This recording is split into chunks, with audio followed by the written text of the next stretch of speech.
ये वीडियो देखकर आपके होश उड़ जाएंगे। ये वीडियो लास्ट तक जरूर देखना। केवल झंडे और डंडे से किसी धर्म की रक्षा नहीं हो सकती। तुमसे ज्यादा झंडे और डंडे लेके किसी दिन कोई और आ गए तो तुम्हारे झंडे डंडे नीचे हो जाएंगे।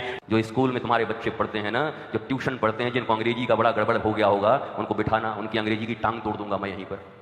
उनके केमिस्ट्री और जितने साइंस और आर्ट्स और कॉमर्स जो पढ़ रहे हैं उनको ले आना।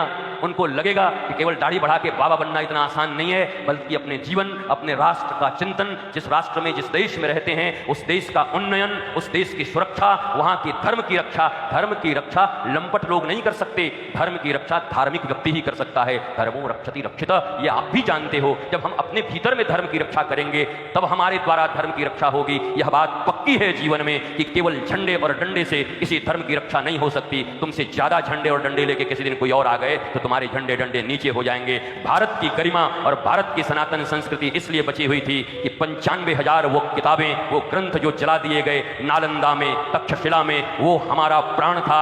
भारत के लिटरेचर हमारे प्राण थे। भारत की प्राचीन विद्या हमारे पास इतनी थी कि सारी दुनिया यहां झुकने आती थी, पर अब वो हमारी विद्या चुरा के ले गए और अपने कूड़े कचड़े विद्या हमारे पास डाल गए। हम पढ़ रहे हैं A for apple, B for bat, G for gentleman. और जेंटलमैन भी कैसा? टोपी लगाया, एक कोट पहना, टाई लगाया। अरे टाई का निर्माण भी क्यों हुआ था जानते हो? ये भी एक सत्य बात ही है। उन कंट्रियों में, साइबेरियन कंट्रियों में, जहां बहुत ज्यादा सर्दी हुआ करती थी, इतने रुमाल लोगों के पास व्यवस्था नहीं हो पाया करती थी, तो गले में टाई बांधे थे नाक पोंछने के लिए, और उसको तुमने जेंटलमैन बना दिया। वो जेंटलमैन हो गए, नाक पोंछने वाली चीज से जेंटलमैन।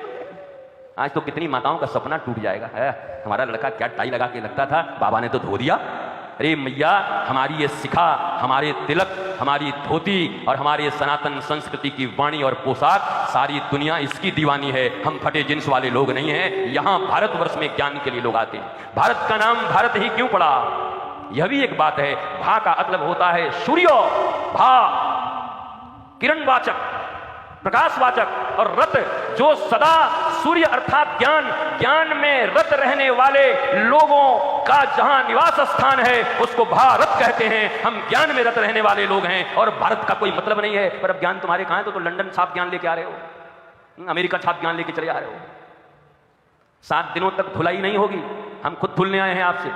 आपकी भक्ति से हमें धुल दो, आपके ज्ञान से आप हमें धुल दो, आपके वैराग्य से आप हमें धुल दो। पर व्यासपीठ पर बिठाया है तो व्यासपीठ तो ईमानदार रहेगा, व्यासपीठ तो ईमानदारी से बात करेगी। अगर व्यासपीठ पर बिठाया है तो आपके जीवन में एक एक प्रश्न, आज बलदेव के लोग, आप जो सब यहां बैठे हैं, एक बात आपको कहता हूं, अगर ठीक ठीक 3-3, 3.5 घंटे अगर हृदय से बैठ गए, और मैं अब ये चैलेंज इत्यादि करना, ये तो बहुत बेकार की बातें हैं। अपने सारे प्रश्नों को अपने मन में रख लो या लिख के जेब में डाल के रख लो, और 7वें दिन कोई ऐसे प्रश्न तुमने न लिखे होंगे जिसका जवाब इस व्यासपीठ से तुमको न मिल जाए, ये तुम लिख के रखो। ये चमत्कार नहीं है, ये भारत की महिमा है, ज्ञान की महिमा है, वैराग्य की महिमा है। ये कॉमन चीजें हैं जिससे दुनिया परेशान है। तुम मत समझना कि तुम्हारे घर में अलग चिंता है, उनके घर में अलग चिंता है, उनके घर में अलग चिंता है। ये सारी चिंताएं मानसिक हैं। हमारे मन बिगड़े हैं, हमारी इंद्रियां बिगड़ी हैं। और भागवत की कथा अगर ठीक से कोई श्रवण मात्र कर ले तो शरीर, इंद्रिय, मन, बुद्धि, चित्त, अहंकार, धन आत्मा, धन परमात्मा, इतने अभी भेदने हैं आपको, इतने दरवाजे भेदने पड़ेंगे। पर जो शरीर तक ही सीमित है, शरीर से ऊपर उठना ही नहीं है, इंद्रियों के बारे में पता ही नहीं है, मन के बारे में पता ही नहीं है, चित्त के बारे में पता ही नहीं है, बुद्धि के बारे में पता ही नहीं है, अहंकार के बारे में पता ही नहीं है। अहंकार कौन? अहंकार ईगो, ये भी पता नहीं अहंकार किसको कहते हैं। हमें जानना बहुत जरूरी है। You have to know, English में ही सुन लो, जानना पड़ेगा। बिना जाने, बिना ज्ञान के छा विद्या वा विमुक्ते, विद्या का एक ही काम है, हमारे वेदों में, शास्त्रों में लिख दिया गया। विद्या उसको कहते हैं जो हमें बंधनों से मुक्त कर दे। तुम्हारे बच्चों के पीठ पे टंगे हुए ये 5-5 किलो के बस्ते उनको मुक्ति नहीं दे रहे, बल्कि उनके जीवन में और टेंशन और डिप्रेशन भर रहे हैं। डिग्रियां लेकर के बेरोजगार होकर घूमते चल रहे हैं। पर हमारी विद्या का परिभाषा तो ये था, सा विद्या या विमुक्त। ये विद्या वो है जिससे मुक्ति मिलती है, लिबर्टी मिलती है, स्वतंत्रता मिलता है, आनंद मिलता है। आपकी विद्याएं काम क्यों नहीं कर रहे? आपके पढ़े लिखे बच्चे काम क्यों नहीं कर रहे?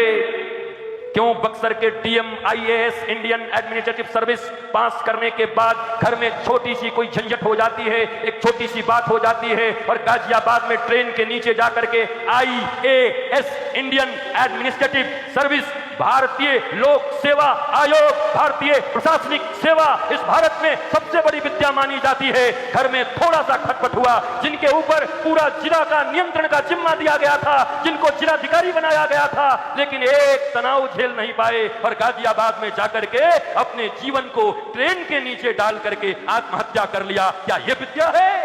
क्या यह विद्या आपको मुक्त करेगी? नहीं महाराज जी, हमारा बच्चों से पूछो क्या बनोगे, बच्चे क्या बनोगे? डॉक्टर, तुम इंजीनियर, तुम एचपी, जिलाधिकारी। क्यों बेटा, क्या बनोगे? खूब बड़ा बंगला बनाएंगे। अच्छा, और गाड़ी लेंगे, बड़ी अच्छी बात। और हमारे पीछे पीछे लोग चलेंगे, बड़ी अच्छी बात। और जिसको चाहेंगे ट्रांसफर कर देंगे, बड़ी अच्छी बात। इसीलिए बनोगे, दिस इज योर एम्बिशन। इसके लिए तुम बनोगे जिलाधिकारी, इसके लिए बनेंगे हम जिले के कप्तान। आप क्यों बनाना चाहते हैं अपने बच्चों को जिलाधिकारी? आप क्यों बनाना चाहते हैं अपने बच्चों को? किस लिए?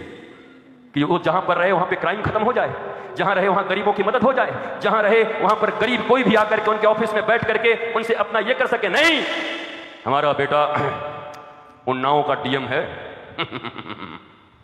हमारा बेटा कानपुर में एसपी है।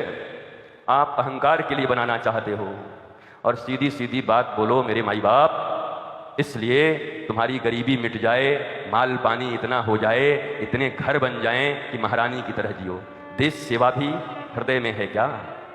राष्ट्र की सेवा भी है क्या? आज जिस गरीबी से तुम तकलीफ में हो, आज जिस व्यवस्थाओं के मारे हुए तुम हो, क्या उसी व्यवस्था से निजात देने की इच्छा तुम्हारे भीतर है क्या? अगर है भी तो वहां जाने के बाद बदल कैसे जाते?